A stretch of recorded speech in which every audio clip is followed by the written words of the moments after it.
Hello and welcome to another Ken 7 podcast, and we've got a football chat. And joining me today is Rob Gutmann from the Anfield Wrap and Scott Elliott. How are you doing, guys? You all right? Good, Gav. Very good. Before we crack on, Scott, can I ask you how Harvey is? Because I'm sure people want to know. Very well. Recovery's going well. So far, so good, mate. Yeah, that's fantastic. Well, we haven't really got much to talk about. I mean, nothing's really happened recently, has it? Now we've got obviously a 5-0 win at Old Trafford against Man Utd to talk about. There's been a lot of podcasts happened in the last few days, so I kind of don't want to double down on that. But the first thing I want to ask you, I know, Scott, you were at the game, and Rob, did you watch it on the TV or were you at the game? I was at the game, mate. I'm home and away. You were at the game. What did you take me for? Rob, I'll come to you first. Tell me about your experience, not the game itself, your experience at the game. Where'd you start? I had a really lovely time, thanks, Gav. That was my experience. I had a smashing time, probably the best time I've ever had in my young life. Yeah, it was brilliant. I can't think, you're hard pushed to think of aways you've enjoyed more. And I said to you, I've been to a lot of aways in my young life, but Jesus Christ, that was some day out, that. And I treated myself and my boys I took to the game to a night out in Manchester afterwards. We kicked over because I knew I wasn't just going home to Liverpool. It was lovely to be around them, seeing all their little sad faces and shirts milling around Manchester looking like lost souls. It was wonderful. Where did you go out in Manchester? In the northern quarter. Yeah, I had a nice little pizza, a few cocktails, it was good. Scott, were you in with the away fans?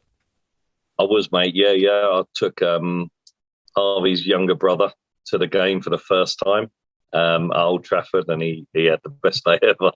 So it was just amazing from start to finish, to be fair. What was it like being in that away end? Because it looked pretty raucous. It just looked like you having the best time of your lives in there.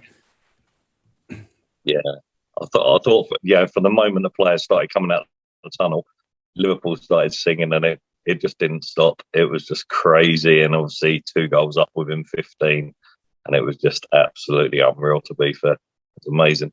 Let me ask you both, what was it like before kickoff? Rob, I'll come to you. What was it like before kickoff? Was there a belief that we could do something special, or was the usual nervousness that surrounds this fixture at Old Trafford? I didn't sense any nerves, Once I wasn't that nervous.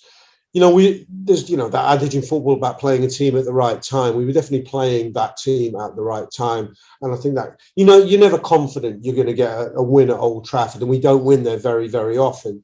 But I think there was a quiet confidence. I don't think there was just nerves. I think we knew we were coming there on the front foot. We knew we were confident after a good run. The singing from the get-go was, come on, bring it on. And what about you, Scott? Did you feel like that as well? No, to be fair, before the game we was having a discussion. I was asked whether I fancied our chance, and I was very confident, to be fair. I mean, you look at United, you can see, everything's highlighted, and from minute one, even if Fernandes would have scored that goal, I'm absolutely dead cert that we would have gone on to win the game still. Yeah, no, I'd agree with that. I wanted to ask you about a couple of performances in the game. A lot of the sort of media that I've heard, even the fan media, have picked up on various performances. But one of the ones that hasn't been talked about, I don't think, enough, is Konate's performance. We see him on the team sheet before the game, and it was a big surprise. Obviously, Matip, as you would have thought, was a shoo-in because him and Virgil have been amazing this season. Rob, what did you think of his performance? First of all, what did you think about his inclusion? But what then did you think about his performance? I think we all expected Joel Matip again, even though you've got to manage Matip's games, haven't you? But I think we did expect to see him again. But I was surprised until I thought about it for about 15 seconds, I think, because United are quite, they may not be a very good side at the moment. They're quite a tall side. You've got Cristiano, you've got Pogba, Harry Maguire. They were going to be a threat at set pieces, and I think they were always going to let us take the game to them. So we were going to play high up the pitch, and they were going to try and use pace on the counter. So height and pace, Konate's sort of a shoo-in. I mean, it's a risk because he's a young boy still. He's only 21, 22. but he's such a physical presence, isn't he? I mean, to dwarf Virgil van Dijk, you're going some. He's got everything you want in the body of a centre half, hasn't he? He's got height and he's broad, but he's quick along the ground, and also he's good with the ball at his feet. He can put a pass into midfield really, really nicely. He's got all the gifts. And at some stage, we were going to have to risk him. And I thought it was really bold by the manager to do it, but it made sense and it was vindicated. It's typical Jurgen Klopp to do something like that, I think. Don't you think, Scott? Yeah, well, possibly. I mean, I wasn't actually surprised, if I'm honest, due to what Rob touched on, that his pace, and with Robbo and Trent pushing forward so much, it left, we were comfortable having a 2-on-2 with his pace and strength. And you see one in the second half where he just came across and he just glided across the surface and just covered one out with a break. Like Rob said, the aerial threat. And I actually believe that give him 8 or 10 games now in a row, and I think Verge and Ibu could be the mainstay of the Liverpool defence for many years. Yeah, well, it was great that we've just got options. Not either one of them plays in there, and you're happy, aren't you? The other player that I wanted to speak about, and it sort of, I know, Rob, you're quite a big fan actually of Naby Keita, and Naby's performances over the last few weeks are certainly against Atletico have drawn different opinions. He seems to be like Marmite. Some people love him, some people sort of can't see him, and it's just he'll never be that player that we want him to be. Rob, do you think he gets the praise that he deserves? I mean, he was fantastic. His counter pressing the other day was unbelievable. He scores a goal, he creates a goal. Do you think he gets the credit he deserves? And is there a time now to put this debate to bed? I'm sure he doesn't get credit for the things he does well, and people are very quick to jump on moments which aren't on 100% with Naby. I mean, he's very damned if he does, damned if he doesn't. He's an unusual player. I think his ceiling is incredible. I mean, I think Van Dijk described him pre-season as the most talented player in the squad, which is a hell of a shout. I mean, what he means specifically, I don't know. Maybe it's maybe technique, or however you want to analyse it. He's got a fantastic amount of attributes, Naby Keita. I said he's a pressing monster. He's got a pass on him. He can get you up the pitch with his dribbling. He's got a goal in him. He's a good finisher. He's quietly got 3 this season, and 2 of them are worldies of sorts. And it was only a finish again at Old Trafford. You point a finger at his concentration levels at times, but that's possibly because he hasn't had a run of games, and that's linked into the injuries he's been unlucky with. He wasn't an injury-prone player at Leipzig. He's had some unfortunate phases at Liverpool. Hopefully this latest assault by Pogba is not going to damage him too greatly, and he's back in harness quickly enough. I mean, as Scott said about Konate, once he beds in alongside Van Dijk, you can see them being a partnership for some time. I believe if Naby can get a run of games together and can consistently show what he can do, I think you'll see the concentration levels improve. I think you'll see the things that people have seen as negatives ironed out. And I think he's a player who could become a mainstay in the Liverpool midfield. It's maybe early to call that, but I could see it happening. Scott, do you think there's a problem with perception from fans with Naby? I mean, clearly Jurgen Klopp fancies him, but do you think that there's almost too much damage done in terms of his lack of availability since he's come in, and it's difficult for some fans to get over that? Because what I'm seeing on the pitch is the player that we bought at the moment. Goals, pressing, passing, dribbling, holding the ball and running. He glides across the surface. I love watching him play football. Do you think that it's something that is difficult for some fans to get over? I think so. I think from a fan's perspective, I look at it, for example, and we were Liverpool fans before we signed for Liverpool. So I could look at it back in the day and think, Virgil should be captain, for example, as a fan. But actually, when you see it closer, you realise why Jordan's captain, because he's such a great person and great leader. So, quite clearly he should be the England captain as well. That's obvious for everyone to see, really. But with Naby, I think it's just a case of getting fit, isn't it? He needs a run of 8 to 10 games as well. He seems to sort of have 2 or 3 games start to do it and then miss 2 or 3 games. But it's abundantly clear that he's possibly got something that, you know, all our other midfielders haven't. I'd agree with that. Yeah. The Rob, I'll come to you on this. I listened to the review, the Anfield Wrap review the other day, which I absolutely love. The boys are brilliant. You know, it's my staple after every game, especially after a big game, for them to dissect what's gone on. Dan Morgan started the podcast with an interesting point. And Man United fans are all going on about, and I'm going to come on to Man United fans in a minute, but they're all going on about how poor they are and you know, how poorly managed the team is by Ole Gunnar Solskjaer, and then they get onto Ed Woodward, and then they get onto the Glazers, and it's all woe is me sort of thing. Dan Morgan made an interesting point that he said that result on Sunday was the culmination of 6 years of planning, from the appointment of Jurgen Klopp to everything that's gone on, the backroom team, the throwing coach, the nutritional coach, the fitness coach from Bayern Munich. All this sort of stuff has gone into that sort of performance where we go out on the pitch. We are a team of very good players, but even with very good players, the sum is greater than the parts. What do you think about that? I don't know whether you listen to the podcast, but I wanted to get your thoughts on it as an idea. And they always laugh at me that I don't listen to our podcasts. But, I know you don't. But I have started to. Since in lockdown, I started listening to them. Mainly the ones I'm on, and I wasn't on that one. No, I do listen to the review. It is a good show, but they don't put me on that one. Yeah, and I'm a big fan of Dan. Last saw him coming out the ground after Watford away. We were both very happy boys, but that's by the by. What culmination? I mean, winning the league and European Cup is a big culmination of what Liverpool worked towards. Yeah. I said this on a podcast that I did do. I said, you know, that Man U 5-0 is fantastic, but it's only 3 points, you know. It's not a trophy. I know what Dan means. There's a sort of it's a sense of that's a perfect Liverpool performance, isn't it? Perfect Liverpool performance against a big opponent on their own grounds. So, and you know what? Even in winning the league, did we have a game like that in the league? I'm not sure we did. I'm trying to think. I mean, we beat City. I don't think, and we had some fantastic wins. We beat United at Anfield, and we had all sorts of the top level sides were beaten.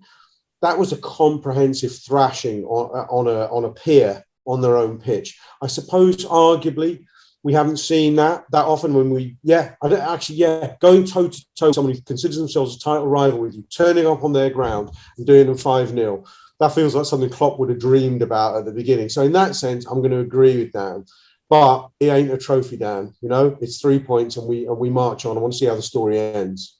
No, I agree with that. I mean, Scott, what do you think about that? You see it from the inside, how well the club's run from the back, which we only see the pitch side, I suppose, and anything that we can glean from social media. Would you agree with that Liverpool's now run in such a way that we are ahead of people like Man United? It's unbelievable. It is unbelievable when you hear. You know, you see the adverts, for example, you know, we're not a club, we're a family. You know, this is not a song, this is an anthem. When people ask me, they say, oh, you only say that because you're a Liverpool fan. And it's not true. Liverpool Football Club is what Jurgen's done, and I can only talk about Jurgen's time, not prior to that, what Jurgen's done. And the club is just unbelievable from top to bottom. It is like one big family, and it's just an amazing dream to be part of. So, you know, it's just unbelievable. I can't speak highly enough of it. I'll tell you what I did this morning. I got up and I was waiting, obviously, to do this podcast, and I ventured onto YouTube to watch the United stand and see the fallout from the game. I've never done it before, but I do actually know one of the lads on the United stand, Kev Ashford. He lives near me. And I found a fan forum podcast, which was hilarious. Something that struck me listening to them is that Man United fans, they don't seem to rate anyone else outside of their own club. So one of the statements was, and I want you to discuss what this means to you. Apart from Mo Salah, this was one of the statements. Apart from Mo Salah, United's players, man for man, are better than Liverpool's players. Rob, discuss that. If you did a joint Liverpool United 11, none of their boys are getting in, I'm afraid. I mean, not one. And, I can back up that bold statement with show my working, if you like. It's called a 5-0 win, which sort of, there's just not really a debate to be had. I don't want to be a teen fan about this and just getting spiteful on it. But we can go deep into our squad before I'd swap out. I mean, I'd like to still bought Jadon Sancho in the summer, but you know what? I'd like to still bought more players in the summer until I actually was reminded, and Jurgen was vindicated about just how strong Liverpool's squad are. When you saw, and I'm going to say this in front of you, Scott, you saw how much Harvey has come on in the early part of the season and was first team ready. When you see how Kantes, once he got over his little niggle pre-season, how good he is. When you see how good a fit Naby Keita is, and Alex Oxlade-Chamberlain potentially, and how good James Milner still is at 35 or coming on for 36. You think, fuck me, you think, this is some squad we've got. I don't think we need signings, and we certainly don't need any Man United players. There's not a single one of those boys who get in, and that includes CR7 himself. The fume that was going on was hilarious, and if you've got 5 minutes, go and watch it, because I just spent the time laughing at it, but they do seem to be so blinkered. Like, if you speak to a Man United fan, he would not have Jordan Henderson in their team, and I think that is systemic of how they see football. Now, you from the inside see the effect that Jordan has, not just on the pitch, but he's a fabulous footballer. Look at the ball he played to Mo Salah. Does any of this sort of rankle with you, Scott, that, Man United fans and maybe fans of other clubs don't really appreciate how good this Liverpool team is? Yeah, I think they do. They just probably don't want to admit it, especially from United, to be fair. But when you're looking at it, that United have got top players. But I think the difference is, when you're looking at United, they've got top players, but they haven't got a team. Liverpool have got a team, and that gives you that extra 10% that you need. They run through the ground for you. You could argue that, for example, Bruno Fernandes, he does score goals, from midfield. You could argue Liverpool might need that a bit more from midfield. But all day long, I'm having Jordan Henderson and people like that ahead of him because of his work rate and what he gives you. And the way Jurgen plays with his high tempo press, it doesn't work for Fernandes. He wouldn't fit our system. So they haven't got no one. And I agree with Rob, they haven't really got anyone that will get in our team because it doesn't fit our system at this moment in time. Well, I mean, that statement, Rob, that apart from Mo Salah, United's players man for man are better than Liverpool players. I mean, if you go through our team, I'd have our goalie straight away, our right back, our centre backs, our left back. That's literally, you're nearly there already without even thinking about him. There are a few, if you put it to a worldwide poll of football fans, either the thinking ones or the just casual fan, you go, Bobby Firmino versus Cristiano Ronaldo. People are going to pick Cristiano Ronaldo, right? And the United fans would be certainly no exception to that. But they'd be wrong, right? And certainly in Liverpool's system, they'd be wrong. But I would argue in any team in the world that wants to win things, they'd be wrong. But even if you park, and also you could talk about Jordan Henderson versus Paul Pogba would be another example where you go, in a fan poll, Pogba would make the cut, right? World Cup winner Paul Pogba. But in reality, in the real world, anybody saying who wants to win things is picking Jordan Henderson over Paul Pogba. But even if you sort of part those two, as you just said, who's a better keeper in the world than Alisson? Who's a better right back than Trent, or left back than Robbo, or better centre half than Virgil? And then you go drill down in our centre halves and you go, hang on, Harry Maguire and Lindelof and even Varane are not better than Joel Matip, and then probably Konate and Joe Gomez for that matter. Let's not even talk about Nat Phillips. But even beyond that, who the likes of United got to compare with Fabinho in midfield, And by the way, they studiously forget Sadio Mane, who's no slouch himself. So yeah, it's palpable nonsense, it's a statement. If you're enjoying this video so far, please show your support for the Ken 7 channel by clicking the subscribe button, the like button, and also clicking the bell for future notifications. If you could also share the video on your Twitter and Facebook account, that will show YouTube's algorithm that you like our content. Do you know about Ken 7 merchandise? The link is in the description of this video. We have premium fanwear for fans covering Liverpool, Celtic and Scotland, and it's fanwear for young and old, so we have t-shirts, hoodies, sweatshirts, caps, mugs, you name it, we've got it. Just something else to remember, every purchase that is made on our website, we donate to the Marina Dalglish Appeal, so you're helping a great cause as well. The other part of Dan Morgan's little sort of speech before the review was actually about how we recruit. And I thought this was really interesting. Scott, I'll come to you. Basically, the other teams can make mistakes in a transfer window, you know, in the transfer market. They can throw money at it. If they make a few mistakes, it's not a problem. They'll just make another mistake. If they get a manager and that doesn't work, they'll just get another manager. I'm mainly talking about Chelsea, Man United here. And he also mentioned Newcastle are going to have this because they've got so much money. They could do something. It doesn't have to be that well considered. If it doesn't work, then they'll just throw more money at it and get a new manager and just keep going. Whereas the way we do it, we have to look at the nth degree. We cannot make any mistakes because we don't have as much money as these other teams. And I'm not bemoaning that. I'm actually fine with the way we do it. It works for me. I like the fact that we're self-sustaining. It comes from it almost feels that there's more substance to it for me. But you know, what do you think about that?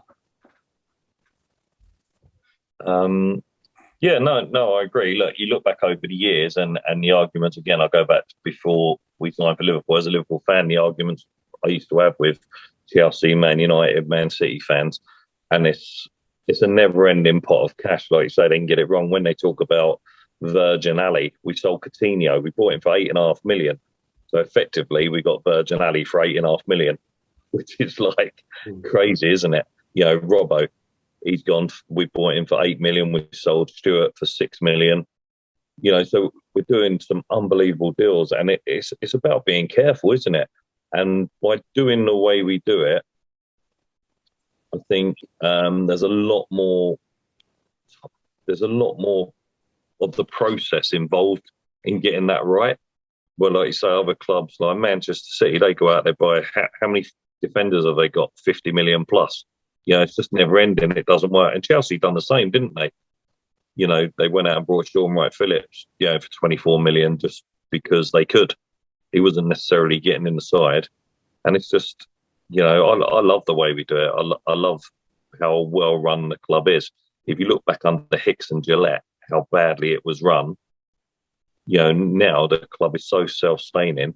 And I think if there's a player there, reasonable, we'll get him. And, you know, we don't need to necessarily go out and buy world-class players right now because Jurgen makes world-class players and the club make world-class players. Well, as the host of the Gutter show, Rob, who is obsessed with transfers as obsessed with transfers as I am, we've done the right thing, haven't we, in the summer? Yeah, I think so. I mean, there was noises coming out the club through journalists that Liverpool was saying that it might be next summer where they go big, you know, so just watch me then speculate mindlessly, Gav, about who we're going to buy. I did actually do a podcast with David Lynch the other day and I asked him about that, next summer being the big summer thing, and he poured a load of cold water on it, you know. Oh, he would, Lynchy. Well, what did he say? I didn't hate to burst your bubble, but he said that, put it this way, if Mo Salah signs, you don't expect too much to happen in the summer. Well, that's it. Yeah, well, you're not going to replace Mo Salah if Mo Salah signs. Yeah. Pray to God he does. Yeah, you do. You look at it and you go, I mean, all the fans, you know, we've all been dreaming about Kylian Mbappe here or even Jadon Sancho there. But that's until you see the bigger plan emerging. As I said, and until you see how good Curtis Jones and Harvey Elliott, I'm going to say it again, are, and you look at how good a bargain signing relative to Diogo Jota is, you start to go, where's the room for these big signings? And then you go into midfield and go, you know, there's the same sort of pan. I think we do need a body here or there. I think we probably need a young midfielder. I've seen links to Jude Bellingham. I would bite off part of my hand to have Jude, someone of his quality and potential in. I'm looking at the defence as being really well stocked. And even the attack, I mean, okay, you're a bad injury week away from reappraising this if Sadio and Salah had what happened to Gomez and Van Dijk. So I'm not going to be too cocky about this. But if I could sign one player for a few quid next summer, I think it would be an expensive midfielder, Jude Bellingham. Assuming no one's going, that is. So, Scott, what does this result's a great result, but I want you to put it into context for us for the rest of the season, what it means for us in terms of hopes and aspirations. Do you think it's a springboard? Do you think it's just a continuation of what we've already done this season? You can put it into context for me. Yeah, for me, it's 3 points, isn't it? City and Chelsea both had relatively guaranteed 3 points, if you can say at the weekend.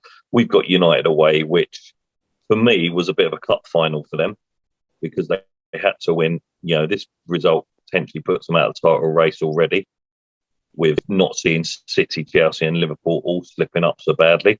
And it is 3 points and it is a continuation. We've just got to keep moving on, one game at a time. I know it's an old cliche, but that's the way you've got to do it. One game at a time. We just take these points and we keep plodding along, and we'll see where we are. I mean, you can never really look at the league till after Christmas anyway.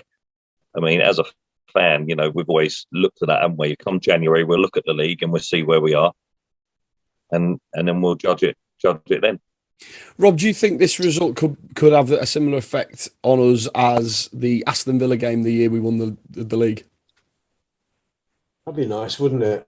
I mean, that was a bit of a turning point game in terms of the results. I think City were having that day. They could really have closed the gap. And actually, that's a fair analogy, because had we lost or not won, both City and Chelsea, Chelsea could have been up to 4 points ahead of us. United would have themselves moved to within a point of us, and City would have moved ahead of us by a couple of points. So, yeah, arguably it was a sort of on a knife edge kind of moment, which we didn't want to say to ourselves beforehand. So to win it is a big deal. I tend to think when you get to the third waypoint in the season, so that's around the 12-13 game mark. We're on game 9, so we're not a million miles away from it. You can begin to say you've got something to build on then. Last season we're top. I've seen many seasons we've been top at Christmas and they're not worked for us. I mean, last season is a case in point, although it's a very, very unusual season. I think if we get to 13 points and we can edge our way to the top of the league, we've now played the big three, haven't we? I mean, everyone else has played. City and United have to play each other. Chelsea and United have to play each other. So let's see what it looks like as we're coming into Christmas. If we can just edge ahead, that'd be a major thing. But Scott says it. Of course, it has to be one game at a time. That's the mentality that wins you leagues, and nothing else does. From a fan point of view, I'm looking at it from the outside and going, there's a building confidence here, and that's not to be sniffed at. We're not even that Villa game you highlight, Gavin. It was a narrow win, that a deserved win, an important win, but we were winning some games narrowly. Then we are smashing teams all over the park at the moment. I mean, we're going to the Spanish champions, although it was a bit of a fraught one at times. We still won 3-2. Jesus, fuck me, that's a result. Watford blown away. Watford aren't as bad as everyone said the week after. They smashed Everton 5-2. Like us to have beaten City or Chelsea, but I think there are mitigating circumstances in those. Because certainly City were away in Europe just before then, But anyway, whatever happened in the recent past, the confidence is building, the wins are coming. And you couldn't ask for more, as we say, one game at a time, eh? We're playing Preston tonight, obviously, in the Carabao Cup. Yeah. You're going, Rob. Are you going, Scott? Unfortunately, I'm not. I was had some plans with Harvey, so that got changed last minute. So it's a bit late to go now. So, okay. Yeah, unfortunately not. I'll be watching at home with the family.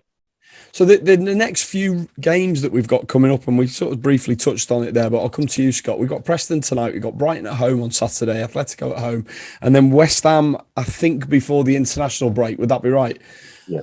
What are you expecting out of these? I'm touching on the overview show here, Rob, by the way. I'm robbing your format. What would you expect? What would you expect from those 4 games? What a question that is. 4 wins, yeah? Yep. I mean, there's nothing really to test us there. And then when we come out of the international break, we've got Arsenal and then Porto and Southampton. So I'm going into November. We should be in decent fettle, shouldn't we, Rob? Yeah, don't be tempting fate on me, Gav. I mean, yeah, those are the. I mean, you want to get when you beat the likes of United away. The real win is that you've then got your harder game out of the way, and you can see a bit of daylight, see an opportunity to build a bit of a run. Of course, it doesn't always work out like that. Last season, the problem was we dipped down against the bottom 13, didn't we? We didn't. Our record, especially even against the bottom 6, our record was not good at all. If that's changed this season, okay, Brentford wasn't what we wanted, but they're a feistier side than I think people realised. Well, Chelsea struggled there. Well, they did. They won, but they struggled. They were fortunate. I think we were better than Chelsea were. Actually, yeah. I thought we were unlucky. We were a Mo Salah finish away from, I think, running out rampantly there. Excuse me, got blocked nose. Brighton. Maybe it's good that City did them last week. Maybe they've been tenderised for us after their run. I don't want to predict what tonight's result will be because we don't know what kind of team we'll put out. Be nice to win again, of course.